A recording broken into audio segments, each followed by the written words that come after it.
$5 trillion economy हासिल करने की ताकत रखने वाले जिस देश का लोहा पूरी दुनिया मानती है वो है भारत। विश्व की सबसे बड़ी और वाइब्रेंट डेमोक्रेसी बनने का ये 75 साल का सफर पूरा नहीं हो पाता अगर आजादी की क्रांति की गूंज 15 अगस्त 1947 की तारीख तक ना पहुंची होती। आज जो हम स्वतंत्र भारत में सांस ले रहे हैं उसके पीछे लाखों बेटे बेटियों उनका त्याग, उनका बलिदान आज नमन करने का ये पर्व है। हर साल 15 अगस्त के दिन सारे देश की निगाहें लाल किले पर टिकी रहती हैं क्योंकि लाल किले की प्राचीर स्वतंत्र भारत का सबसे अटल प्रतीक है। नमस्कार, मैं अनुपम खेर आज आपको सुनाऊंगा इस स्वतंत्र भारत की कहानी, the story of free India. इस देश के 140 करोड़ लोगों के उन नायकों की जुबानी जो जब जब बोलते हैं हम गर्व से देखते हैं और दुनिया गौर से सुनती है। लाल किले से गूंज। आज हम एक आजाद मुल्क हैं। भारत दुनिया के देशों में एक बड़ा देश होगा। हम इतिहास बना रहे हैं। हम भारत की जनता को मजबूत कर पाएंगे। कारो पर्वत से लेकर गिलगित तक इसका विस्तार है। भारत के सपनों और आकांक्षाओं को पूरा करने से कोई भी बाधा अब हमें रोक नहीं सकता। जय हिंद, जय हिंद।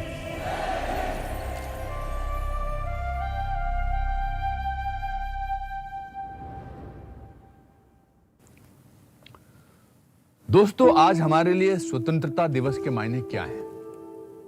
शायद कुछ लोगों के लिए महज एक छुट्टी, बच्चों के लिए स्कूल की परेड, या फिर ये कह देना कि आज देश आजाद हुआ था, we got our freedom today. लेकिन जब मैंने इस देश की मिट्टी पे जन्म लिया तब तक भारत ने अपनी आजादी के 8 साल पूरे किए थे। इसलिए आप कह सकते हैं कि मैंने और आजाद भारत ने अपना बचपन और जवानी साथ साथ जिए हैं। शायद इसीलिए मेरे लिए ये दिन खास है। इस वक्त मैं जहां मौजूद हूं वो आजाद भारत के प्रधानमंत्रियों का गौरवशाली इतिहास संजोने वाली इमारत है। तो दोस्तों, तैयार हो जाइए क्योंकि आज मैं आपको सुनाऊंगा स्वतंत्र भारत की कहानी इस देश के प्राइम मिनिस्टर्स की स्पीचेस की जुबानी। पीएम के 75 भाषणों के मंथन से कैसे बना आजादी का अमृत महोत्सव। 16 अगस्त 1947 को देश के पहले प्रधानमंत्री पंडित जवाहरलाल नेहरू ने लाल किले पर तिरंगा फहराया और 8 मिनट के भाषण से देश को संबोधित किया। भाइयों और बहनों, आज एक शुभ और मुबारक दिन है। जो स्वप्न हमने बरसों से देखा था वो कुछ हमारे आंखों के सामने आ गया और ये बात तय हो गई कि हिंदुस्तान के ऊपर कोई गैर हुकूमत अब नहीं रहेगी। आज हम एक आजाद लोग हैं, आजाद मुल्क है। आजादी सिर्फ बंटवारा ही नहीं बल्कि गरीबी और 40 करोड़ लोगों का पेट भरने का संकट भी साथ लाई थी, क्योंकि बंटवारे में अनाज उगाने वाले इलाके पाकिस्तान को मिले, गेहूं उगाने वाला पंजाब और चावल उगाने वाला ईस्ट पाकिस्तान यानी आज का बांग्लादेश। करीब 1 दशक तक भूख और अनाज की कमी देश के पहले प्रधानमंत्री नेहरू की स्पीचेस में गूंजती रही।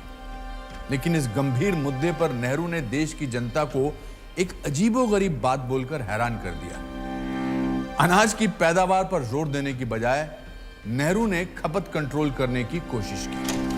हमारा आपका काम है इस वक्त जो बड़े सवाल है, खाने का सवाल है, खाने को पैदा करना, खाने को जाया नहीं करना। जो आदमी उसको जाया करता है, जो आदमी इस वक्त दिखाने की एर फेर में दावत वगैरह में जाया करता है, वो अपने देश के खिलाफ गुनाह करता है। हर तरफ अनाज के लिए हाहाकार मची हुई थी और ऐसे में नेहरू ने इसका ठीकरा व्यापारियों पर फोड़ दिया। और दूसरी परेशानी की बात यह है कि हमारे मुल्क में काफी लोग ऐसे हैं जो अब तक पैसा बनाने की कोशिश करते हैं दूसरे की मुसीबत से। चाहे वो व्यापारी हो या दुकानदार हो या और हो, खुद गर्जी में जमा करते हैं खाने का सामान ताकि ज़्यादा दाम मिले या कभी साल 2 साल बाद उन्हें ज़रूरत हो तो उसको काम में ला सकें। पंचवर्षीय योजनाएं देने वाले नेहरू खुद मानते थे कि सरकारी योजनाएं जमीन पर पहुंचने से पहले या तो दम तोड़ देती थी या फिर पूरा होने में देर लगती, लेकिन अपनी ही ब्यूरोक्रेसी को जवाबदेह नहीं बना पाए। हम बड़े बड़े नक्शे बनाते और प्लान बनाते कि चलो भाई यहाँ सड़कें बनाने में 50 लाख रुपए या 1 करोड़ रुपए खर्च होंगे, 1 करोड़ रुपए लाओ। हमारे दफ्तरों में बड़े बड़े फाइल बनते ऊंचे, लेकिन वो सड़कें और वो विद्यालय वो नहीं बनते या अरसे बाद बनते। ये तरीका है, गवर्नमेंट जरा हल्के चलती है, मुश्किल तो यह है।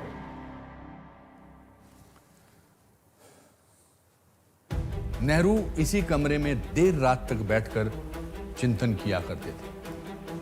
उन्होंने देश के लिए मिक्स्ड इकोनॉमी का सोशलिस्ट मॉडल चुना। सरकार खुद इंडस्ट्रियलिस्ट और फाइनेंसर बन गई। प्राइवेट इंडस्ट्री शुरू करने के लिए सरकार से लाइसेंस लेने का कानून बना और शुरू हुआ लाइसेंस राज। इस नीति ने सार्वजनिक क्षेत्र के विकास का रास्ता जरूर खोला, लेकिन निजी क्षेत्र हाशिए पर चला गया। 38 उद्योग सरकारी कब्जे में आ गए, लेकिन दूसरे देशों के मुकाबले लोगों का जीवन स्तर गिरता जा रहा था। करीब 1 दशक के बाद भी समस्याएं जस की तस थी और नेहरू के पास इसका कोई समाधान नहीं था। आप लोग आजकल भी कुछ दिक्कतों में हैं, परेशानियों में हैं, महंगाई की कुछ तो लाचारी है, पूरी तौर से काबू की बात नहीं हमारे इस समय, हालांकि काबू में वो आएगी। कुछ इंसान की बनाई हुई, इंसान की खुदगर्जी की बनाई हुई, जो भी कुछ हो उसका सामना करना।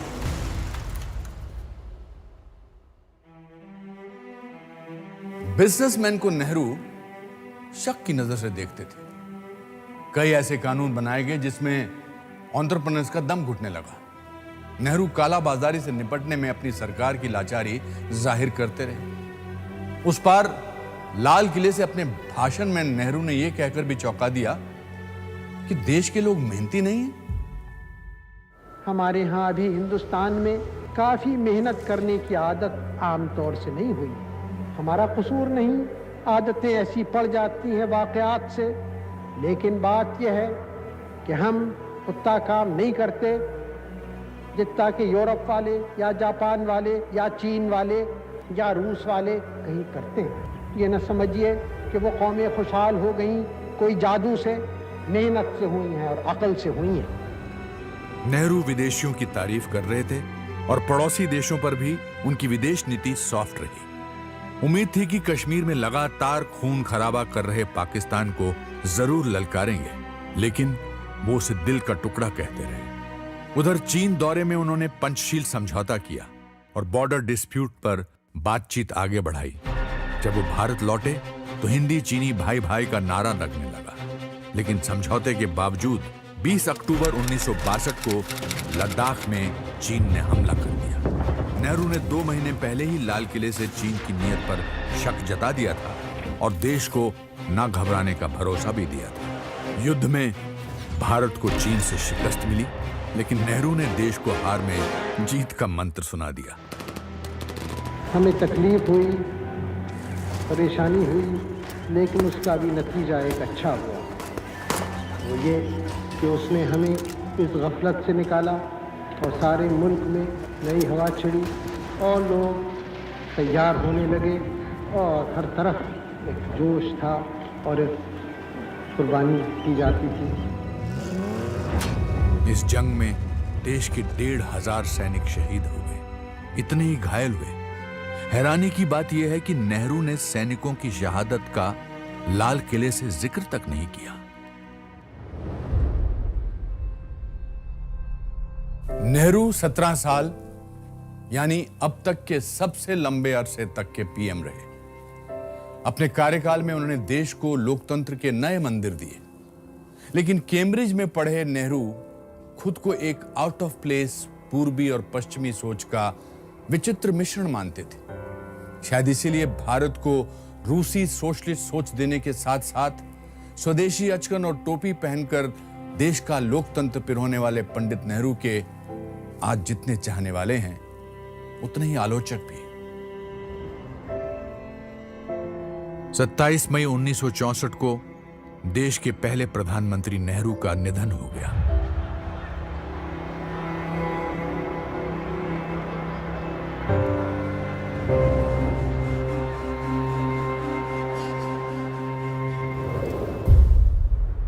नेहरू के बाद लाल बहादुर शास्त्री ने देश की कमान संभाली। शास्त्री को भरोसा हो गया कि सेंट्रलाइज स्कीम्स और प्राइस कंट्रोल से दूर जाने की जरूरत थी। उन्होंने कृषि पर ध्यान केंद्रित किया, निजी उद्यम और विदेशी निवेश को बल दिया और देश में व्हाइट रेवोल्यूशन और ग्रीन रेवोल्यूशन की शुरुआत की। इसी दौरान 1965 के भारत पाकिस्तान युद्ध ने शास्त्री को मजबूत इरादों वाले राष्ट्र नेता के तौर पर पहचान दी। शास्त्री ने लाल किले से अब तक दिल का टुकड़ा कहे जाने वाले पाकिस्तान को ईंट का जवाब पत्थर से देने का ऐलान कर दिया। साथ ही उन्होंने देश को जय जवान जय किसान का भी नारा दिया। आज समय है, कोई हमें आराम का वक्त नहीं। आज एक त्याग का, बलिदान का, कुर्बानी का जो भी रास्ता हो वो हमें अख्तियार करने के लिए तैयार रहना हो। और मैं आपकी तरफ से ये कहने वाला हूँ और कहना चाहता हूँ कि कश्मीर का एक टुकड़ा भी पाकिस्तान को मिलने वाला नहीं है।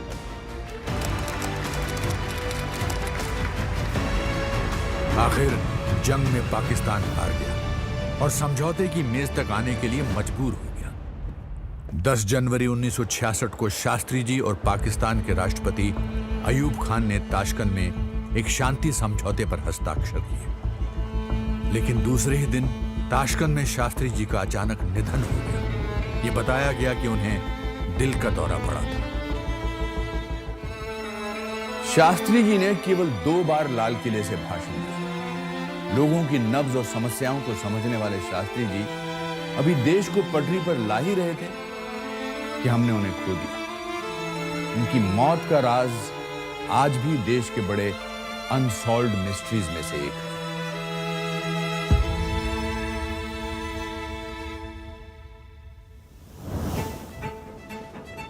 अब स्वतंत्र भारत के इतिहास में एक नया मोड़ आया। देश की पहली महिला प्रधानमंत्री ने कमान संभाली। पंडित नेहरू की बेटी इंदिरा गांधी के सॉफ्ट स्पोकन अंदाज के कारण उन्हें अपनी ही पार्टी के लोग गूंगी गुड़िया कहते थे।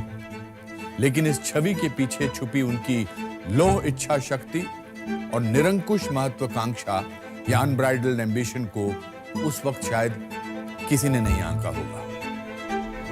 सत्ता संभालते ही इंदिरा गांधी ने 14 प्राइवेट बैंकों को नेशनलाइज कर दिया। सरकारी हो जाने के बाद बैंकिंग सेक्टर पर राजनीतिक दबाव पड़ने लगा। धीरे धीरे क्रोनी कैपिटलिज्म को बढ़ावा मिला। इधर अनाज की कमी और उसकी कालाबाजारी का इंदिरा गांधी के पास कोई भी जवाब नहीं था। नेहरू की तर्ज पर इंदिरा ने व्यापारियों पर अपनी नाराजगी जाहिर की। जो हमारे उद्योगपति हैं या हमारे और धनी कारोबार चलाने वाले हैं, उनसे भी कुछ अनुरोध करना होता है। अगर वो चाहते हैं कि ये अनुशासन हो तो उनकी भी कुछ जिम्मेदारी है। उनकी जिम्मेदारी है कि बड़े बड़े मुनाफे, ऊंचे ऊंचे वेतन अगर वो बढ़ाते जाएंगे तो ये अनुशासन रखना फिर आसान नहीं रहता। अपने कार्यकाल के दौरान इंदिरा गांधी ने एंटरप्राइजेस पर स्टेट कंट्रोल की नेहरू की नीतियों को अपनाया। सरकार ने होटल चलाना, स्कूटर, ट्रैक्टर, रेफ्रिजरेटर और घड़ियां बनाना भी शुरू कर दिया। यहां तक कि ब्रेड, एरेटेड ड्रिंक और फ्रूट कॉन्सेंट्रेट भी बेचना शुरू कर दिया। 1970 के बजट में पर्सनल इनकम टैक्स रेट 11% बढ़ा दिया। 2 लाख रुपए से ज्यादा कमाई वालों पर तो 93.5% टैक्स लगाया गया। वेल्थ क्रिएशन गुनाह बन चुका था। इन सब के बावजूद इंदिरा ने बढ़ती महंगाई का ठीकरा डीलर्स पर फोड़ दिया। कभी कभी कोई किसी चीज की कमी होती है तो उसके दाम बढ़ते हैं और वो समझा जाता है, लेकिन कभी कभी एक वस्तु पे टैक्स लगता है और दूसरी वस्तुओं जिनका जरा भी उससे संबंध नहीं है उनके दाम भी बढ़ जाते हैं। कौन बढ़ाता है, क्यों बढ़ते हैं? 1971 और 72 का दौर मुझे अच्छी तरह याद है।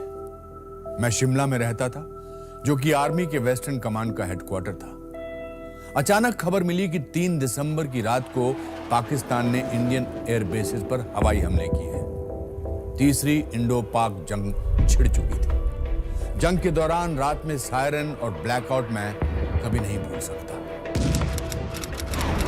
ये 2 साल इंदिरा की कूटनीति और राजनीति दोनों के लिए महत्वपूर्ण थे। इंदिरा ने नई कांग्रेस बनाकर चुनाव जीते और पाकिस्तान को 2 टुकड़ों में बांटकर बांग्लादेश बना दिया।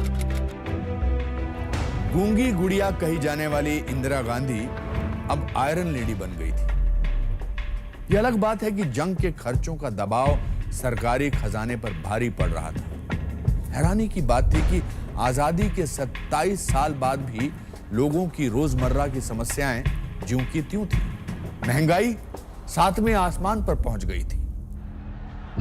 बेकाबू महंगाई और बेरोजगारी से देश में आंदोलन होने लगे। कई जगह हिंसक प्रदर्शन हुए। हालात काबू करने के लिए सेना को बुलाना पड़ा। इस बीच इंदिरा पर 1971 के चुनावों में धांधली कर जीतने के आरोप लगे। अदालतों के फैसले उनके पक्ष में नहीं आए। आखिर 26 जून 1975 को प्रधानमंत्री इंदिरा गांधी ने इमरजेंसी लगाने का ऐलान कर दिया। लाल किले से अपने भाषण में उन्होंने इमरजेंसी को कड़वी गोली समझकर जायज ठहराने की कोशिश की। हमने जब से यह आपातकाल की घोषणा की, कोई खुशी से नहीं की, जैसे मैंने आपसे कहा, लेकिन ऐसी स्थिति उत्पन्न हुई थी कि हम मजबूर हो गए। कहते हैं कि हर काले बादल के पीछे रोशनी होती है, वैसे कभी कभी एक कठोर कदम भी लेना हो, जैसे बीमारी में कड़वी दवा भी पीनी पड़ती है। इमरजेंसी का वो दौर मुझे अच्छी तरह याद है। पूरी दिल्ली की बिजली काट दी गई थी। मीडिया पर सेंसरशिप लगा दी गई। सभी प्रमुख ऑपोजिशन लीडर्स जेल में डाल दिए गए। लोगों के फंडामेंटल राइट्स छीन लिए गए। कई जगह ह्यूमन राइट्स वायलेशन भी हुए। करीब 19 महीनों तक लागू इमरजेंसी आज भी भारत के लोकतंत्र का काला दौर कहलाता है। हालांकि इंदिरा ने इमरजेंसी सस्पेंड कर चुनाव करवाए, पर उसका परिणाम नतीजों में साफ दिखा जब कांग्रेस को करारी हार का सामना करना पड़ा।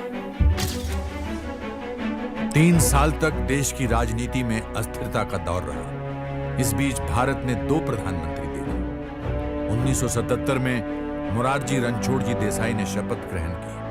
आजादी के बाद पहली बार किसी गैर कांग्रेसी प्रधानमंत्री ने लाल किले पर राष्ट्रीय ध्वज फहराया। कुछ ही समय में पार्टी की आपसी खींचतान में मोरारजी की सरकार गिर गई।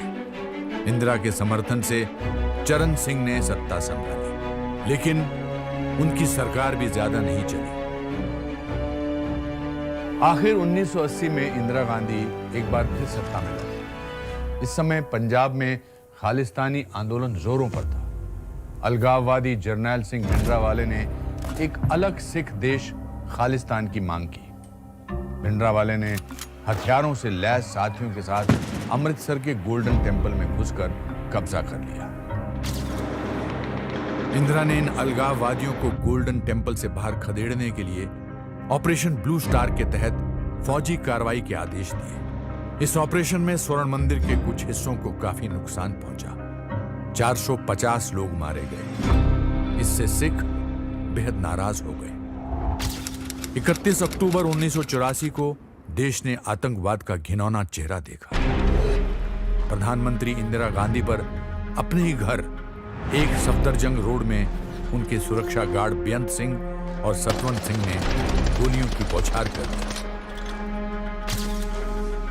देश ने एक और प्रधानमंत्री खो दिया।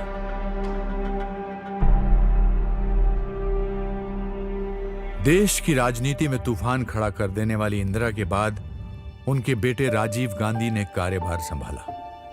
पेशे से पायलट 40 वर्षीय राजीव सबसे कम उम्र के प्रधानमंत्री बने। लेकिन उनके सामने भी तूफान उमड़ रहा था। इंदिरा की हत्या के बाद दिल्ली समेत देश के कई हिस्सों में सिख विरोधी दंगे हुए।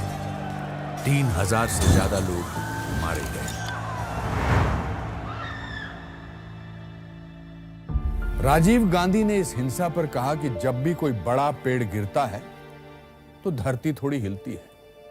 यह बयान देकर उन्होंने अपनी मां की मौत के बाद हुई हिंसा को इशारों में जायज ठहराने की कोशिश की। लाल किले से अपने पहले भाषण में राजीव गांधी ने अपनी मां इंदिरा गांधी की उपलब्धियां गिनाई। पिछले 38 साल में हमने बहुत तरक्की करी। इंदिरा जी ने और भी जोर लगाया गरीबी हटाने में। पिछले 5 साल में उन्होंने 49% से करीब 63% तक भारत की जनता को गरीबी रेखा से ऊपर कर दिया। लाल किले से प्रधानमंत्रियों के भाषण को लेकर एक दिलचस्प किस्सा है जो शायद कम लोगों को पता होगा। 1986 तक प्रधानमंत्री लिखा हुआ भाषण नहीं पढ़ते थे, कागज पर मेन पॉइंट्स लिखकर खुद ही बोलते थे। लेकिन 1986 के भाषण में राजीव गांधी ने स्वतंत्रता दिवस को गलती से गणतंत्र दिवस कह दिया था। इसके बाद से प्रधानमंत्री लिखा हुआ भाषण पढ़ने लगे। अपने भाषणों से राजीव ने बहुत उम्मीदें जगाई। भारत को 21वीं सदी की दिशा में ले जाने की तैयारी में देश में पहली बार टेलीफोन्स, ऑटोमोबाइल्स, कंप्यूटर्स, टीवी समेत तमाम तरह के टेक्निकल गुड्स और टेक्निकल जॉब्स पर जोर दिया जाने लगा। देश में फैली करप्शन पर काबू पाने के लिए भी कई कदम उठाए, जिसके चलते मीडिया ने उन्हें मिस्टर क्लीन का नाम दिया और आखिरकार मिस्टर क्लीन पर ही भ्रष्टाचार के आरोप लगने लगे। 1988 की स्पीच में राजीव गांधी ने यह कहकर हैरान कर दिया कि सरकार 1 रुपया भेजती है तो जनता के पास 15 पैसे पहुंचते हैं। यह बात उन्होंने अपनी सरकार और नौकरशाहों के लिए कही। लेकिन जोश में उन्होंने कुछ ऐसा भी कह दिया जिसे सुनकर सब लोग हक्के बक्के रह गए। पहली बार हमें दूसरों के दरवाजे पे बर्तन लेके पहुंचना नहीं पड़ा था। ये गौरव की बात है, ये शान की बात है और ये हम कर पाए हैं क्योंकि 40 साल से जो पंडित जी ने, इंदिरा जी ने काम किया था उसका नतीजा आज हमारे सामने है। बोफोर्स में दलाली के इंजाम इतने गहरे थे कि लोग महंगाई समेत तमाम मुद्दों पर राजीव गांधी सरकार के खिलाफ सड़कों पर उतरने लगे। लोगों की नाराजगी भांपकर 9 नवंबर 1989 को राजीव गांधी ने अयोध्या के विवादित ढांचे में राम मंदिर के ताले खोलने की विश्व हिंदू परिषद को इजाजत दी। लेकिन तब तक हिंदू वोट बैंक ने बीजेपी का रुख कर लिया था। राजीव गांधी ने चुनावी साल में लाल किले की प्राचीर से नेहरू और गांधी परिवार की सियासी विरासत याद दिलाते हुए आरोपों का रुख एक बार फिर पूंजीपतियों की तरफ मोड़ने की कोशिश की। नेहरू और इंदिरा की तरह वो व्यापारियों पर खूब भरसा। इंदिरा जी ने अपना पूरा जीवन लगा दिया समाजदार शक्तियों की लड़ाई में, उनका सामना करने में, उन्हें खत्म करने में। आजाद भारत में भी धन अमीरों के हाथ में से ही निकल रहा था, अमीरों के हाथ में ही जा रहा था। इंदिरा जी ने बैंकों का राष्ट्रीयकरण करके ये बदला। उन्होंने देश का धन भारत के गरीबों के काम में लगाया, भारत की गरीबी हटाने में लगाया, भारत के गरीबों को ऊपर उठाने में लगाया। राजीव गांधी का कोई दाव, कोई अपील काम नहीं आई, कोई वादा, कोई दावा नहीं चला। चुनाव में कांग्रेस हार गई। एक जमाने में इंडियन एयरलाइंस के पायलट रहे राजीव गांधी खुद को रिलक्टेंट पॉलिटिशियन मानते थे। उन्हें एक वक्त पॉलिटिक्स से ज्यादा फास्ट कार्स और उनके अंदर छुपी इंजीनियरिंग में बेहद रुचि थी। हालांकि देश में तकनीकी क्रांति लाने में राजीव गांधी का बहुत बड़ा हाथ रहा, पर उनके आखिरी सालों में करप्शन स्कैंडल्स ने उनकी उपलब्धियों को काफी धुंधला कर दिया। 21 मई 1991 को राजीव गांधी तमिलनाडु में संसदीय चुनावों के अगले दौर के लिए प्रचार कर रहे थे। उग्रवादी संगठन LTTE से जुड़ी एक महिला उनके करीब पहुंची और गुलदस्ते में छिपाए बम से आत्मघाती हमला कर दिया। विस्फोट इतना जबरदस्त था कि राजीव गांधी बच नहीं पाए।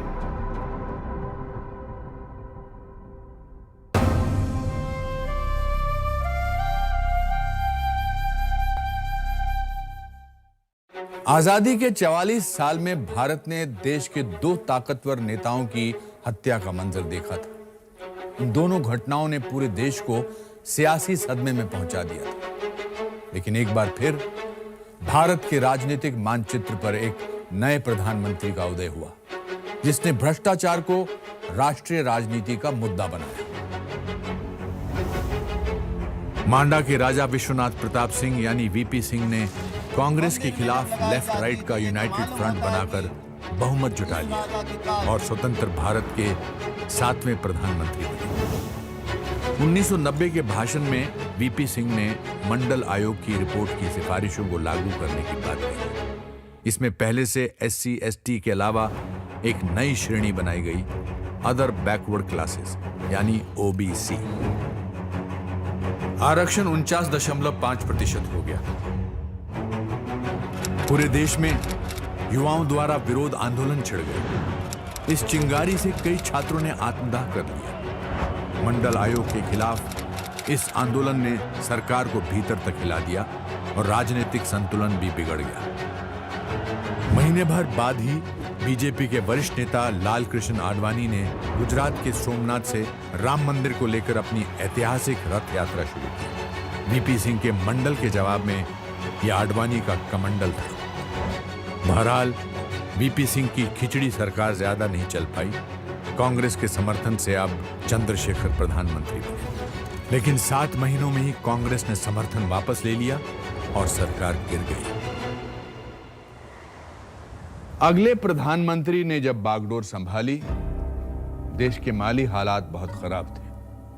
दक्षिण भारत से आने वाले पहले प्रधानमंत्री PV नरसिम्हा राव के सामने एक बड़ी चुनौती थी।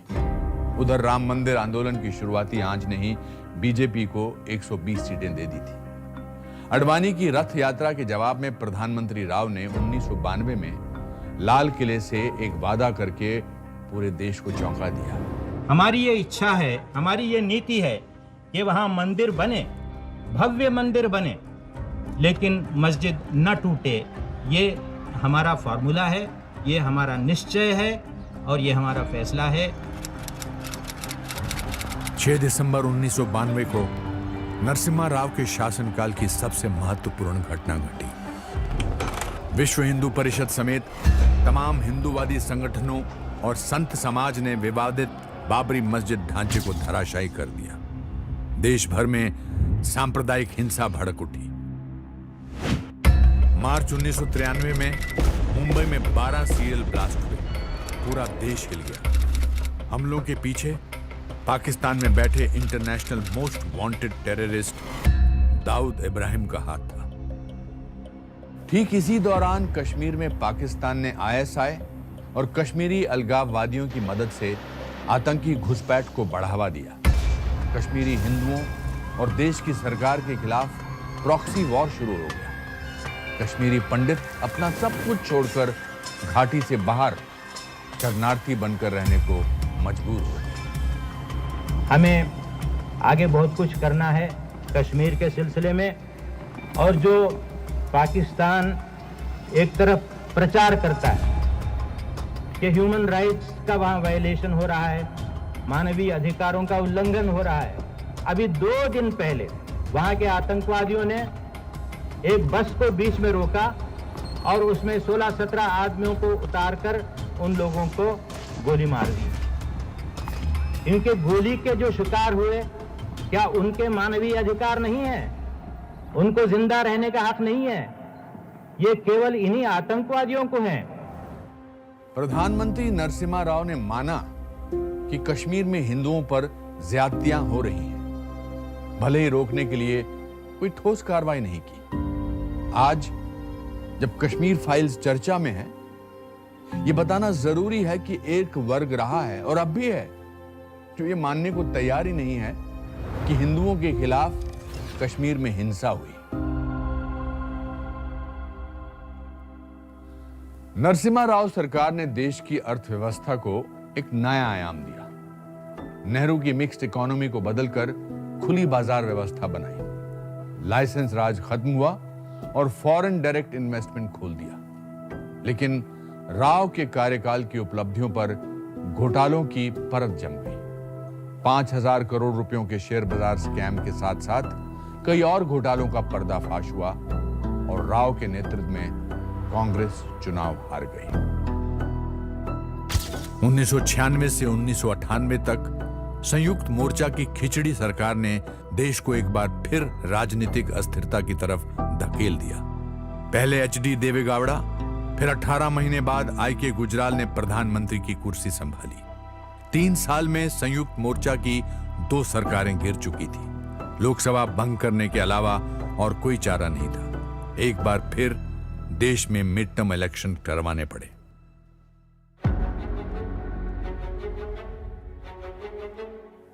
देश की राजनीति के पटल पर अब अटल का उदय हो गया। यह अटल बिहारी वाजपेयी का व्यक्तित्व ही था। इस बार बीजेपी सरकार बनाने के लिए 24 पार्टियों ने अपना समर्थन दे दिया और यह वाजपेयी का ही कुशल नेतृत्व था। कितने सहयोगियों को साथ रखकर एनडीए सरकार चलाई। वाजपेयी सरकार की एंट्री भी धमाकेदार हुई। मई 1998 में राजस्थान के पोखरण में हुए 5 अंडरग्राउंड न्यूक्लियर टेस्ट ने पूरी दुनिया में खलबली मचा दी। इन धमाकों को लेकर लाल किले से अपने पहले ही भाषण में वाजपेयी ने कुछ ऐसा कह दिया जो पहले कभी नहीं हुआ था। 25 वर्ष पूर्व श्रीमती इंदिरा गांधी ने जिस कार्य की नींव रखी थी, मैंने उस पर इमारत खड़ा करने का प्रयास किया है। वाजपेयी ने अपनी स्टेट्समैनशिप का परिचय देते हुए अपनी उपलब्धि का सेहरा विपक्ष के पीएम के सर बांध दिया। इसी भाषण में वाजपेयी ने पाकिस्तान को 2 टूक कह दिया कि भारत की सरहद पाक अधिकृत कश्मीर यानी पीओके तक है। लद्दाख से लेकर निकोबार तक फैला हुआ है ये देश। गारो पर्वत से लेकर गिलगित तक इसका विस्तार है। ये एक प्राचीन देश है। इसकी सभ्यता और संस्कृति 5,000 वर्ष से भी अधिक पुरानी है। पाकिस्तान को खरी खोटी सुनाने के साथ ही प्रधानमंत्री वाजपेयी ने एक बड़ी कूटनीतिक कोशिश की। 19 फरवरी 1999 को उन्होंने दिल्ली से लाहौर के बीच बस सेवा शुरू करवाई। वाजपेयी खुद बस में सवार होकर पाकिस्तान पहुंचे। पाकिस्तान के प्रधानमंत्री नवाज शरीफ आगवानी के लिए मौजूद थे। कश्मीर विवाद और पाकिस्तान के साथ दूसरे मामलों को सुलझाने के लिए लाहौर घोषणा पत्र बना। 2 महीने बाद ही जम्मू कश्मीर के कारगिल सेक्टर में पाकिस्तानी सेना ने घुसपैठ कर कब्जा जमा लिया। मई से जुलाई तक चली इस जंग में भारत ने पाकिस्तानी सेना और घुसपैठियों के पांव उखाड़ दिए।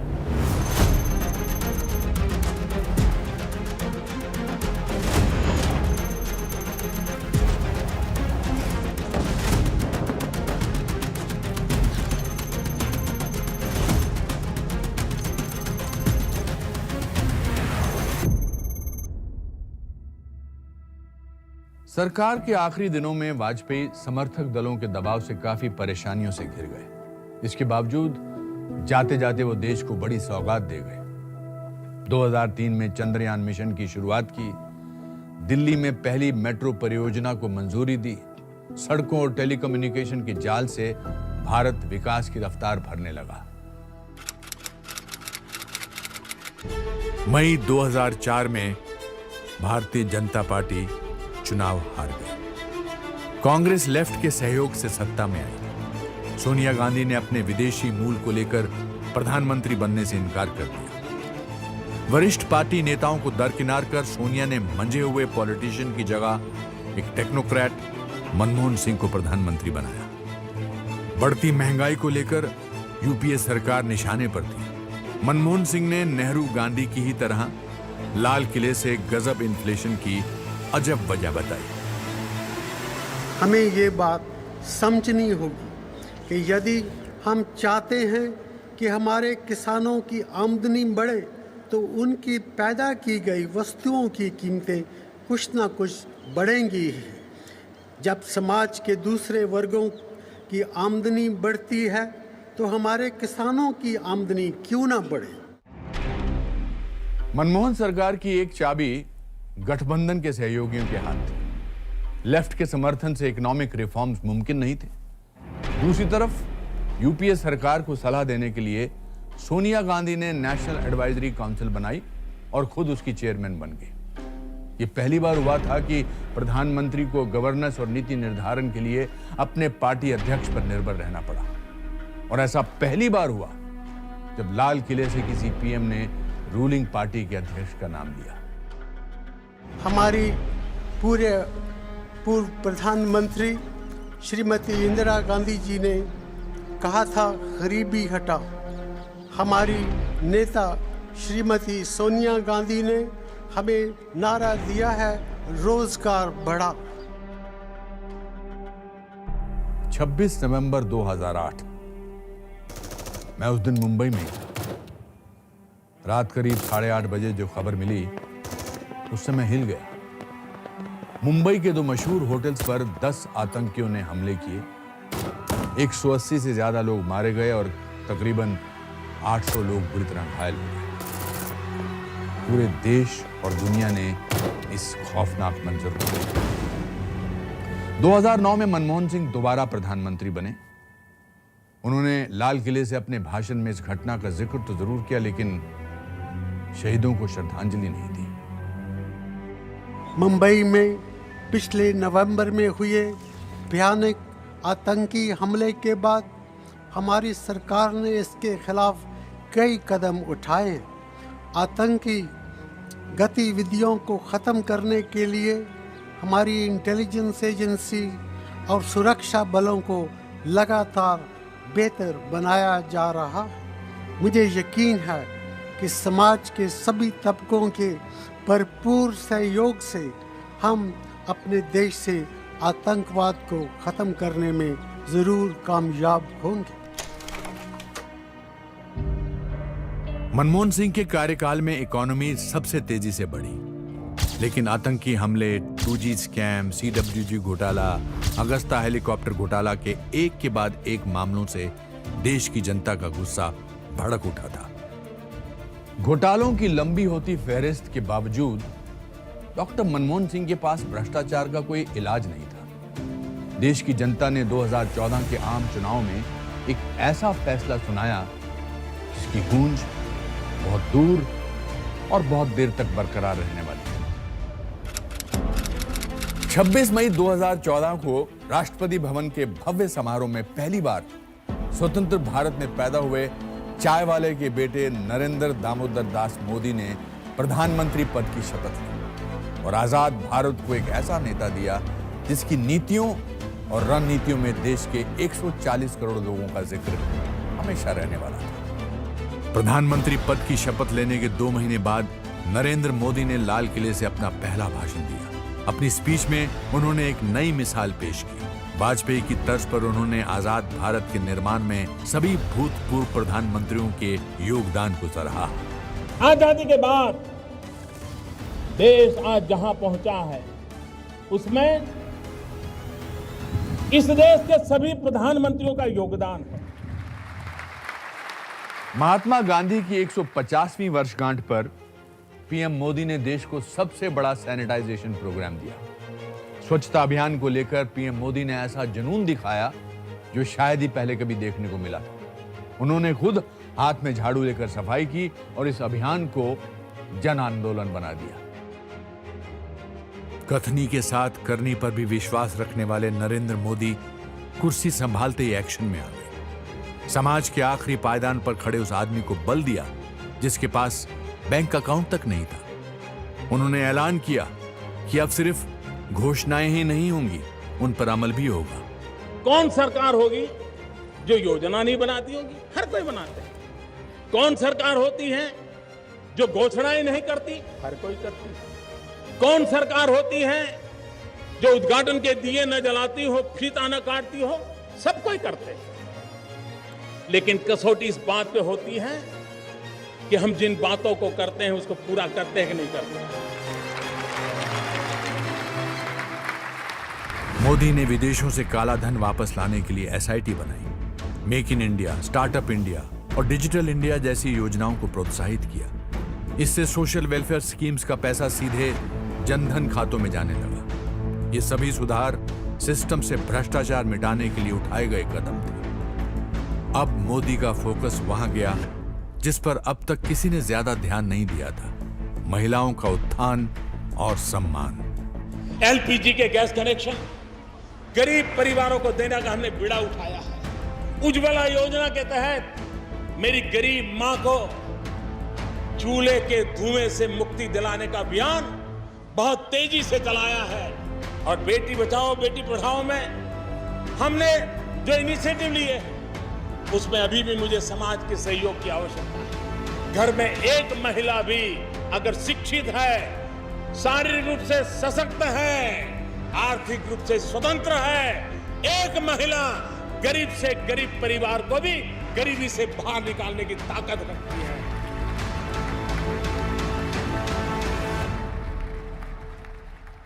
जब जब भारत में लोकतंत्र मजबूत होता है, हमारा पड़ोसी अपनी साजिशें बढ़ा देता है। प्रधानमंत्री मोदी लगातार चेतावनी देते रहे। बिना नाम लिए मोदी को पाकिस्तान के बारे में उसी की भाषा में बोलना पड़ा जिसका वो हकदार था। उन्होंने वाजपेयी की विरासत को आगे बढ़ाया और 2016 के भाषण में लाल किले से साफ कर दिया कि पीओके भारत का हिस्सा है। मैं आज लाल किले की प्राचीर से बलूचिस्तान के लोगों का, गिलगिट के लोगों का, पाक के कब्जे वाले कश्मीर के लोगों का मैं आज तहे दिल से आभार व्यक्त करना चाहता हूं।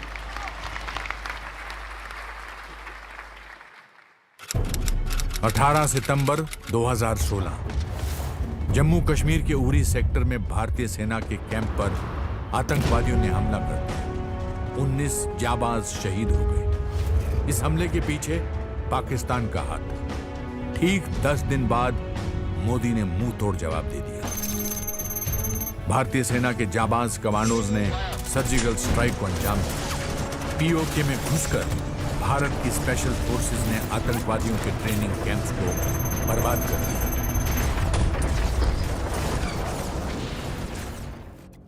पंद्रह अगस्त 2017 को जब प्रधानमंत्री मोदी ने लाल किले से देश को संबोधित किया तो उन्होंने बता दिया कि यह नया भारत है जो देश की रक्षा और सुरक्षा के साथ साथ पलटवार करना भी जानता है। हमारा देश, हमारी सेनाएं, हमारे वीर पुरुष, उन्होंने जब जब मौका आया है अपना कर्तव्य दिखाया, अपना सामर्थ्य दिखाया है। बलिदान की पराकाष्ठा करने में ये हमारे वीर कभी पीछे नहीं रहे हैं। और जब सर्जिकल स्ट्राइक हुई, दुनिया को हमारा लोहा मानना पड़ा।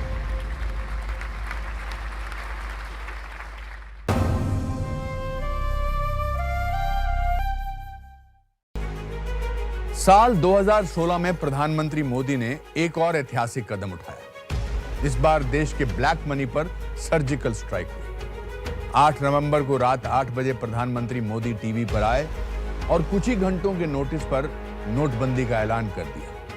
500 और 1000 रुपए के नोट सिर्फ कागज के टुकड़े रहे। ताज्जुब की बात यह है कि मोदी सरकार के बड़े बड़े मंत्रियों को भी इसकी भनक नहीं थी।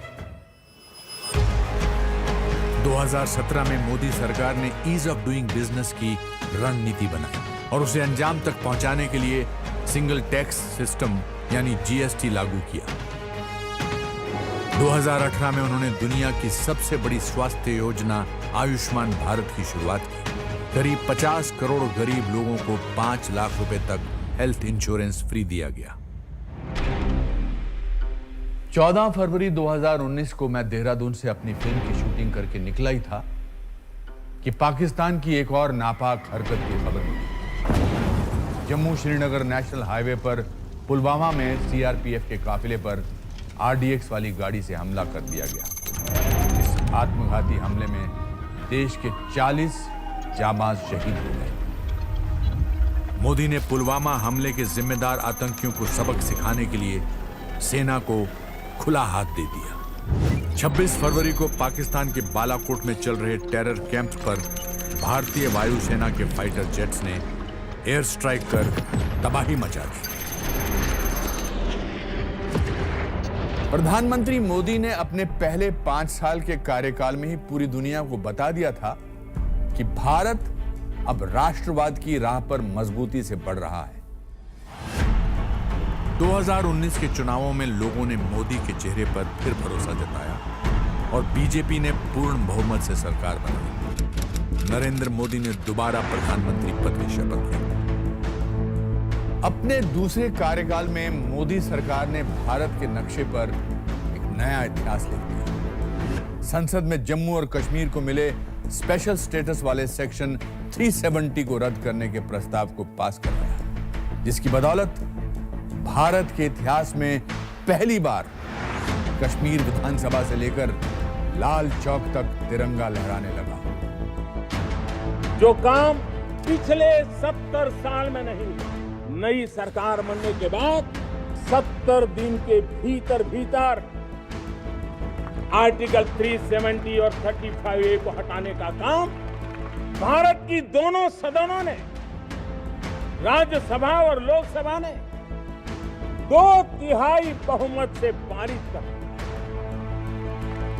और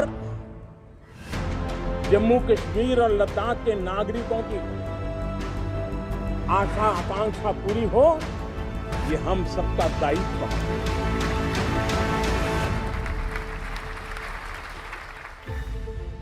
जहां पूर्व सरकारों ने व्यापार, उद्यम और उद्योग को धिक्कारा, मोदी ने इंडस्ट्री और एंटरप्राइज को वेल्थ क्रिएटर्स मानकर खास दर्जा दिया। हमारे देश में कुछ ऐसी गलत मान्यताओं ने घर कर लिया है। उन मान्यताओं से बाहर निकलना पड़ेगा। जो देश की वेल्थ को क्रिएट करता है, जो देश के वेल्थ क्रिएशन में कंट्रीब्यूट करता है, वे सब देश की सेवा कर रहे हैं। हम वेल्थ क्रिएटर को आशंका की नजरों से न देखें, हम उनके प्रति हीन भाव से न देखें। आवश्यकता है देश में वेल्थ क्रिएट करने वालों का भी उतना ही मान, सम्मान और प्रोत्साहन होना चाहिए, उनका गौरव बढ़ना चाहिए। और वेल्थ क्रिएट नहीं होगी तो वेल्थ डिस्ट्रीब्यूट भी नहीं होगी। अगर वेल्थ डिस्ट्रीब्यूट नहीं होगी तो देश के गरीब आदमी की भलाई नहीं होगी। साल 2020, इस साल को शायद ही कभी कोई भूल पाएगा। भारत समेत पूरी दुनिया कोविड की चपेट में आ गई। इस महामारी के बीच प्रधानमंत्री मोदी ने न सिर्फ फ्रंटलाइन वर्कर्स का हौसला बढ़ाने के लिए कई कदम उठाए, बल्कि इस मुश्किल दौर में देश की अर्थव्यवस्था को बचाने और बढ़ाने की भी कोशिशें की। लेकिन कोरोना संकट के बीचों बीच 5 मई 2020 को लद्दाख में चीनी सेना और भारतीय सैनिकों के बीच हिंसक झड़प हुई। भारत के 20 सैनिक शहीद हो गए, चीन को भी भारी नुकसान हुआ।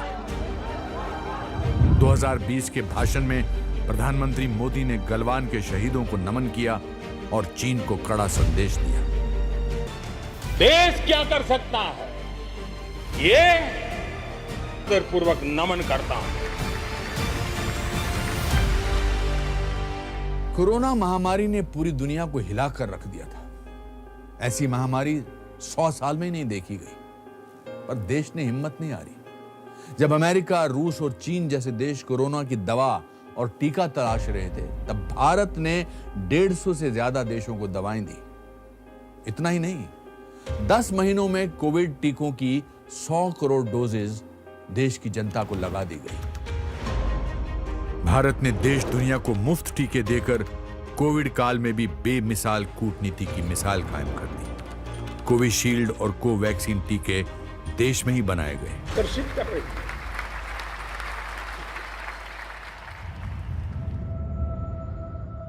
आजादी के बाद 15 प्रधानमंत्रियों ने भारत जैसे विशाल देश की कमान संभाली। लाल किले की प्राचीर से उनके भाषण देश के लिए उनका नजरिया और योजनाओं के खाके की झलक दिखाते हैं। गहराई से विश्लेषण के बाद उनके भाषण का लहजा, विषय और नैरेटिव को टटोलें तो ये उनके व्यक्तित्व और प्राथमिकताओं के बारे में दिलचस्प कहानी बयान करता है।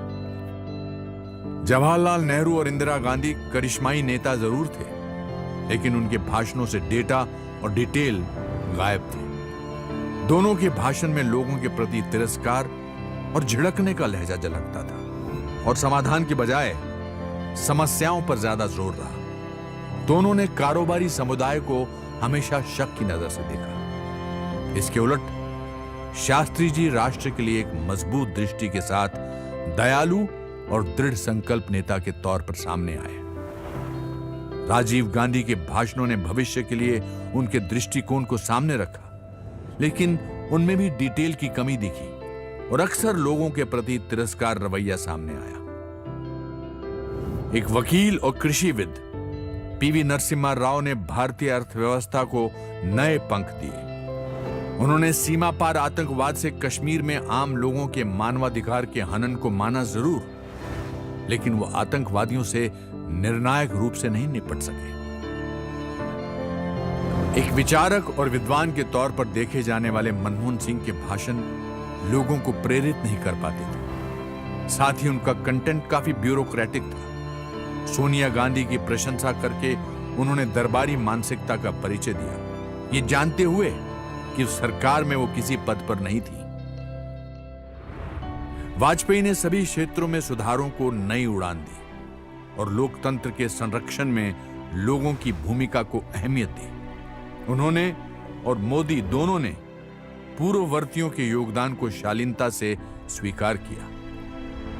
प्रधानमंत्री मोदी के भाषण भावनात्मक और प्रेरक होते हैं। लोगों की नब्ज पहचानते हुए वो राष्ट्रीय चुनौतियों के लिए विशिष्ट लक्ष्यों के साथ नई पहल की घोषणा करने के लिए खास मंच का इस्तेमाल करते हैं। उनके भाषण डेटा से भरपूर होते हैं और वो पहले की घोषणाओं पर नियमित अपडेट देते रहते हैं। मोदी भारतीयता के राष्ट्रवाद पर गर्व महसूस करते हैं और नए भारत की कहानी सुनने के लिए आज पूरी दुनिया आतुर है। यही समय आज सारी दुनिया हमें विश्व गुरु का दर्जा देने को तैयार है, लेकिन यह सब मुमकिन नहीं होता अगर स्वतंत्रता सेनानियों ने देश को आजादी नहीं दिलाई होती। तो नमन आजादी के उन सभी मतवालों को जिन्होंने हमें खुली हवा में आजाद सांस लेने का हक दिलाया। नमस्कार और जय हिंद।